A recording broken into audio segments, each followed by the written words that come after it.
Cloudcast Media.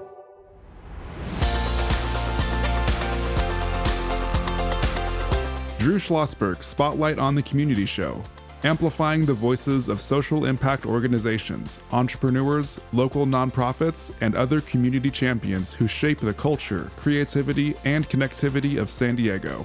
Brought to you by Mission Fed Credit Union, bringing good things to San Diego for over 60 years.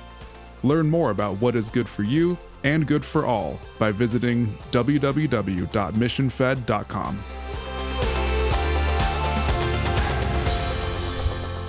I'm Drew Schlosberg of Cloudcast Media. We're so pleased to have a return appearance by Colleen Ster. She's the CEO and founder of Reflections Publishing. How you doing, Colleen? Good morning. How are you? I'm doing fine. Good to see you again, joined by our producer of the Spotlight on the Community Show, Ian Solomon, who sometimes jumps in and does some co-hosting. How you doing there, Ian? I'm doing great, Drew. Very good. How you enjoying this production business for our Cloudcast Media Spotlight Show? Getting to be behind the scenes, take a look under the hood. It's been so cool just getting to see how the magic is made. Yeah, well, you're doing a great job on this. I know you're going to ask some questions, so Colleen, I'll start right now with you.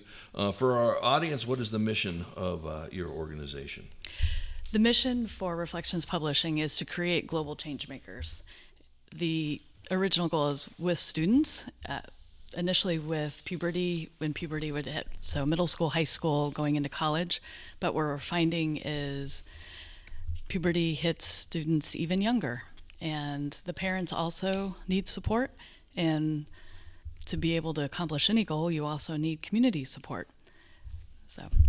Right. I mean, and so, you know, the key in all of this here is that when given the right tools, okay, like almost anything in life, and believing that any student can learn, no matter where he or she comes from, you're going to make some change makers. Is that correct? Correct. Talk about that. I believe when you equip students with the tools that they need, you can help ensure their success and long-time physical, mental wellness. It is, you know, the best thing that we can do is to give them the tools that they need before they actually need them. Let them have it in their back pocket so they can pull it out. You know, we always want to be proactive and not reactive. I was wondering if you could tell us a little bit more about what is a global change maker, and like when you're like wanting people to become this and helping them become change makers, what does that look like? That's a really good question. I think the reason a lot of times in the United States we have this lens where we're always just looking from what are we doing in our own city, in our own state, in our own country. But when I started working with Dr. Jan Emmanuel Denebe at the University of Oxford, and then learning more about the International Baccalaureate schools that are international, I think, you know, when people are going through a hard time, the more that you understand yourself, understand your own identity, but then also are willing to see how do other people live. And, you know, we're all just human beings trying to get through every day, and, you know, just giving each other grace that, and knowing every day we're all just doing the best we can. But it helps to know, like, to be understanding of other people around the world and the cultures they live in. Well, I mean, it's all about something that Ian's heard, being the producer of our last three shows. A common theme and sort of winding around all of them has been about listening. It's one of my passions, is that we do not do a good job listening. We do a good job hearing, but listening is a totally different animal. Ian is a communications major, and you have to understand that. And I think I've mentioned this before. I was honored to teach a few classes in journalism at San Diego State. My first lecture in each of those classes was only on listening. And of course, if you cannot be a good journalist unless you know how to listen and not try to guess what someone's going to say or fill in the blank and all that. And the same thing with you're talking about here. You know, you have a little note here. Why is communicating with our children so difficult? So why is it? Well, a lot of parents would say that's a loaded question. Yeah, right. Like, why is my child having a visceral response to what I'm telling them? I can relate. Any parent can relate for that. I think any, you know, again, It's interesting. I have used this communication study that's in the resilience game plan. Initially started in 2008 with my Brownie, now then Girl Scout troop. And it was interesting because I originally had looked at it through Gary Chapman's The Love Languages. But then what I realized, he does great work, but I've always worked more from, like pre-K through college age. And it wasn't as like relatable to what I was hoping to accomplish. And as we go through different stages of life, when somebody's in 6th grade, they just want to be taken seriously and respected. And so a lot of times that's where that miscommunication can come in, because the parents are still treating them younger. So a lot of it is just meeting people where they are, and as the kids grow up, acknowledging, okay, my kid is going into middle school. And honestly, the best thing that happened for my husband and I was when we had watched our neighbors' kids that were in high school. And at that time, our kids were in elementary. We have a 4.5 year age gap, so maybe 2nd and 6th grade. And like seeing that, how do you connect when you have an elementary student to, I was dropping off these high schoolers and they're telling me I'll see them at 8 o'clock that night after a basketball game or after a practice. So communication is so important, and I just strongly encourage parents to work on that communication in those times where we're in cruise control, when things are really going well, because then you'll have that framework and foundation to really help you life's not perfect. There are going to be tough times, and you're going to have tough conversations. And I always told our kids, if I do my job right, like I'm not your friend when I'm your parent. My job is to be your parent. If I do my job right, we'll be the best of friends as your adults. And that's where I am now, that we have twins that are 23 and our oldest is 28. Like it's important to lay that foundation. Yeah, we're chatting with Colleen Ster. She's the CEO and founder of Reflections Publishing. I'm Drew Schlosberg of Cloudcast Media. And listening to another edition of Drew Schlosberg Spotlight on the Community Show. We are in our 20th year in the nation's longest running community podcast, brought to you by Mission Fed Credit Union, 6 decades of just doing wonderful things for people living in San Diego County, whether it's food insecurity that they help work on, or whether it's Alzheimer's or the homeless. They really are shoulder to shoulder with us folk with any big issue in San Diego County, joined by my colleague Ian Solomon. He's the producer of our Spotlight show and a frequent co-host. You wrote something down here. I know that is something that really is, anybody who's been in the business world, for that matter, especially in communication, whether you're in communication or not, is learning the different modes of communication and styles of communication. And Ian, I'm not sure if you've studied this at San Diego State, but they do a lot of these types of surveys and studies with people and say, I'm more of a descriptive person, I'm more of an analytical person, I'm more amiable, I'm more expressive, right? And that really makes a difference on how you communicate with someone, if you know what their mode is best for doing things. Same thing with parenting, and same thing with teaching. We know there's 3 types of modalities to learn. Visual learner, there's an auditory learner, and there's the kinesthetic that likes to touch stuff. Well, the same thing with communication. Talk about that, Colleen. It's interesting, the different categories we have when students, educators, parents take our assessment. It's compliments and praise, feeling respected, friendliness and caring, helping hand, hugs, spending time together, token of friendship / gift giving, and unconditional love. And what I'll say, just kind of overall, what I try to communicate to students when I'm working with them and to teachers, if you have a student that comes up to you and gives you a gift, I know there's always that internal battle of intrinsic versus extrinsic motivation. We had it with our reading program back in the day, and people will literally die on a sword in their camp on how they feel about this. But I would encourage people to be open-minded, because if you have that student coming up to you to giving, it could just be a cookie or just a little something. People communicate to you the way they prefer to communicate, and most people don't realize that. So if I were to come in and say, Drew, love your shirt, I can see you're a San Diego State fan. Not only does it open a door of communication by noticing, the details, but that is going to be the best way to communicate to somebody who's giving you a compliment. And so the worst thing you could do is put that person down, because it kind of goes both ways. Our strengths are also our weaknesses. Yeah, there's no question about that.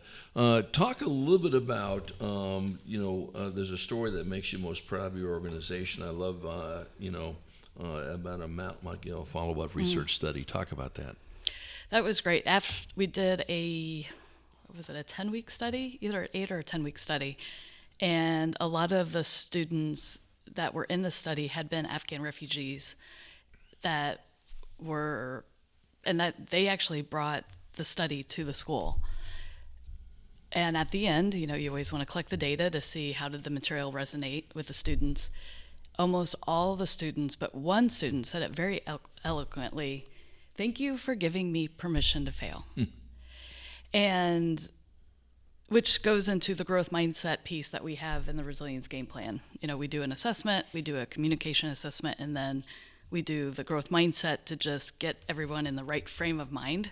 Because, like you were saying, the whole talking, listening and hearing, that's the same thing with growth mindset. It's one thing to tell somebody that their environment and their genetics don't affect them long time, but you really need them to hear it at a cellular level, that they are going to determine the rest of their lives, them personally. Yeah. We come back from break, we're going to continue the conversation with Colleen Ster. She is the CEO and founder of Reflections, publishing, talk about a little bit more about some advice for parents or for teachers as well. But I'm also going to ask her from advice from students from that aspect. What do they need to be prepared to do when we return to the Spotlight on the Community show after this short break.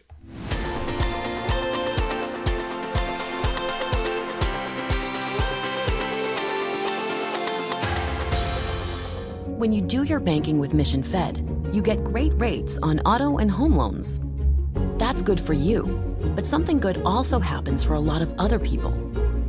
We're not for profit, so we put money back into the community to help lots of great nonprofits to keep San Diego strong. So you're not just getting something good, you're doing something good. Come to Mission Fed. It's banking that's good for all. Brand amplification is the DNA of Cloudcast Media, and our code is the powerful blending of sound, voice, and storytelling to lift local brands and their communities. Whether it is our Brandcast, Schoolcast, or Causecast platforms, the unifying ethos is all about this community, the one you call home. If you dare to dream and want to explore the brand amplification of Cloudcast, a national leader in local podcasting and other Winfluence strategies, please visit us at cloudcast.us.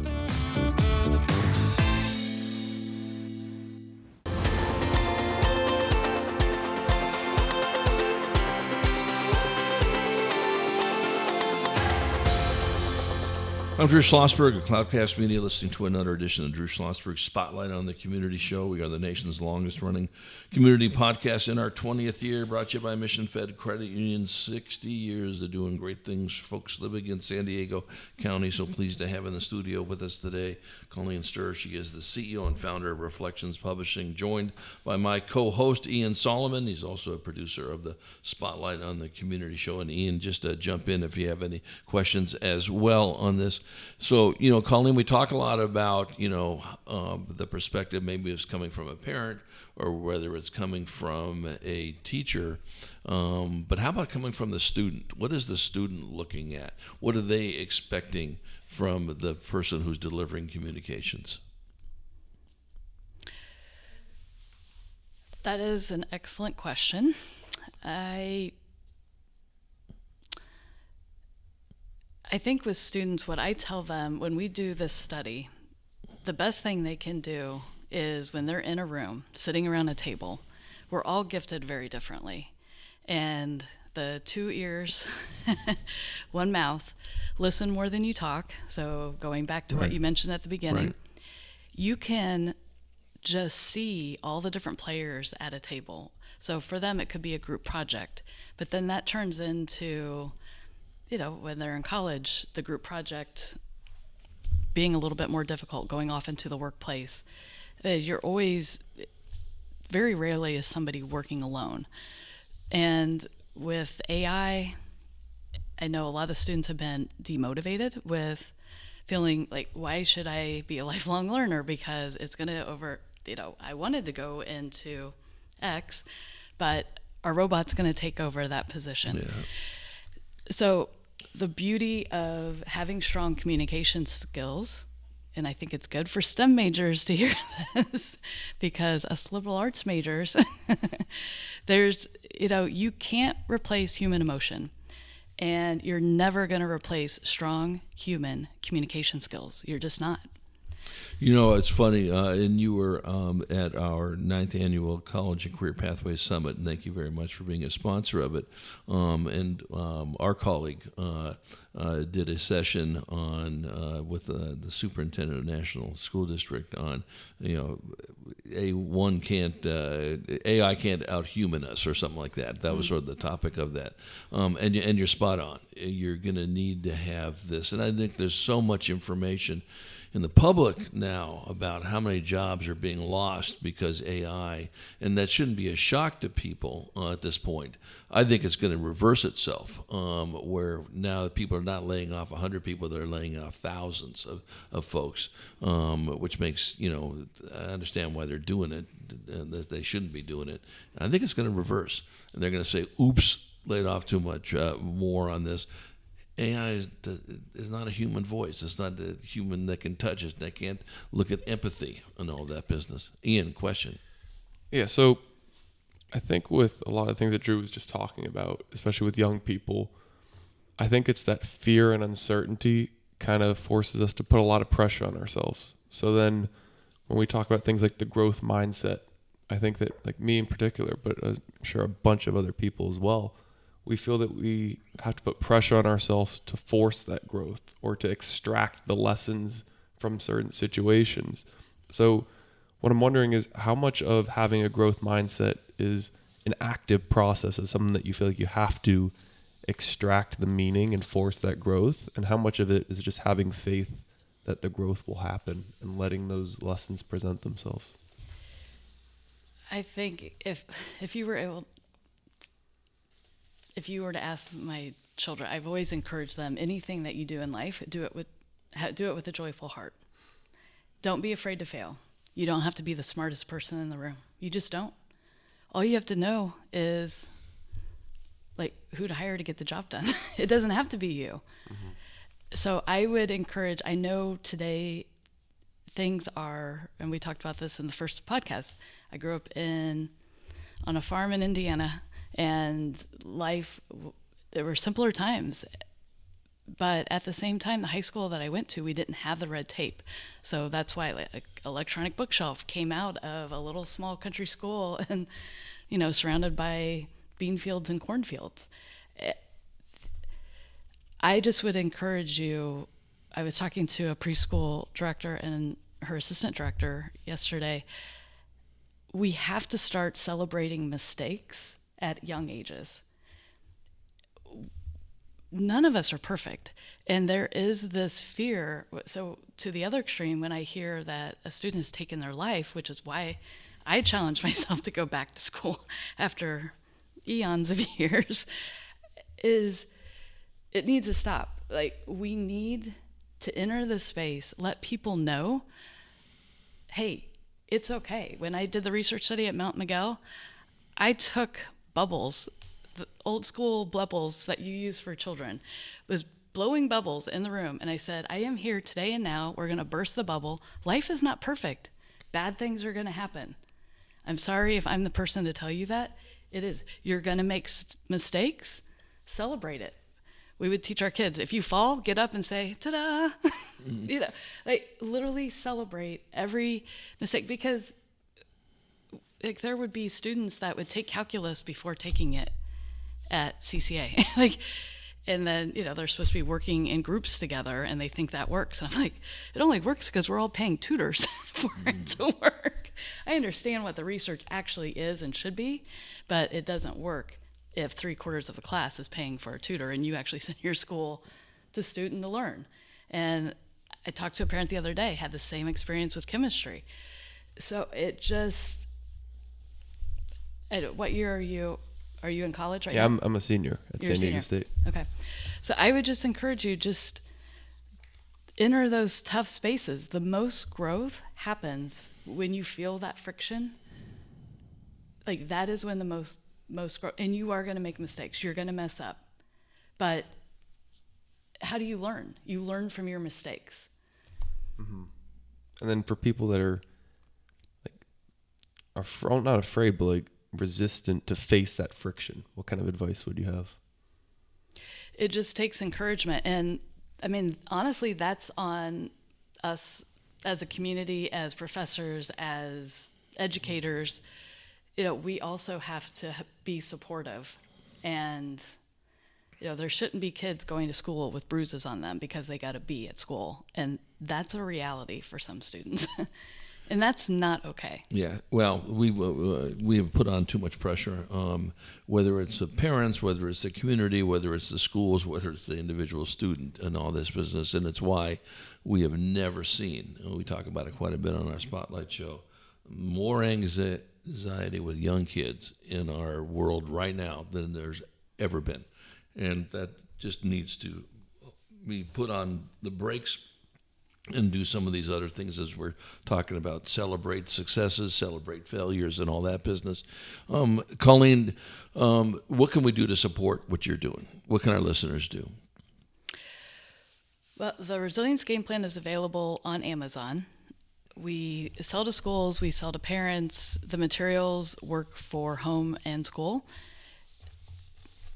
Just reach out. Our information, it's reflectionspublishing.com. My email is cster@reflectionspublishing.com.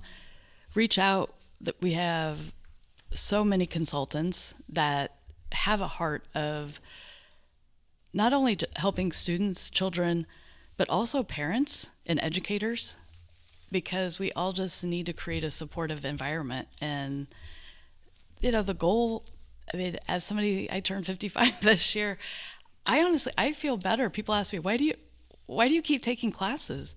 And my answer to them is, I actually feel better. I feel more like myself when I am taking a college course. It's this whole philosophy of you never stop learning. And if you, I've always said this to myself, that the beauty, I've been very fortunate and lucky to do this show for 20 years because as Ian has found out, been on this, the amount of guests we have that have come from different backgrounds, different philosophies, different everything, it just stimulates your mind, because you're going from, learning about metrics over here to someone who's designing X over there. And I think it's great. Before we leave, I do want to chat about Just in Time for Foster Youth. It's one of my favorite groups. Don Wells is the president and CEO. Don had said he was going to be at the summit. Now, I don't know if he called and told me that he couldn't make it, because you obviously work with Just in Time for Foster Youth. Did you see Don there?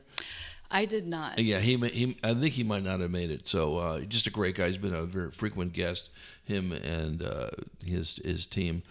Just spend just a couple of minutes talking about Just in Time for Foster Youth and how they work with you.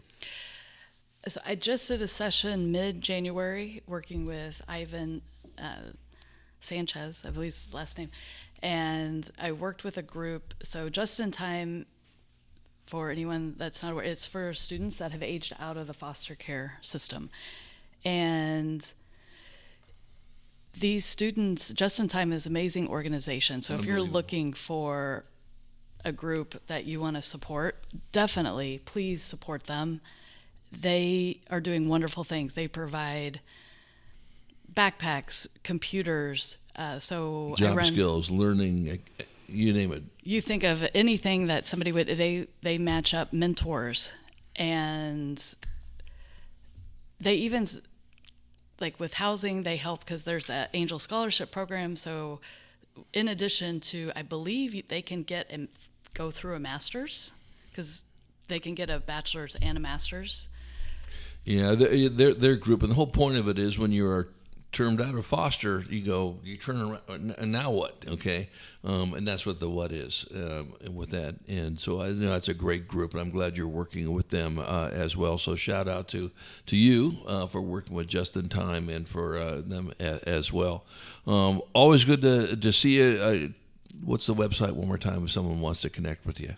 It's reflectionspublishing.com. Okay, very good. Well, thanks for coming back on. Thank you for being part of our Classroom of the Future Foundation Summit last week. Hope you enjoyed that.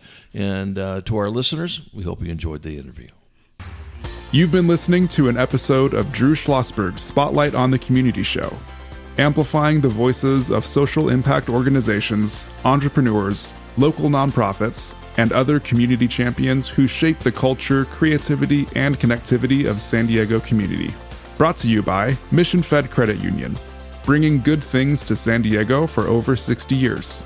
Learn more about what is good for you and good for all by visiting www.missionfed.com.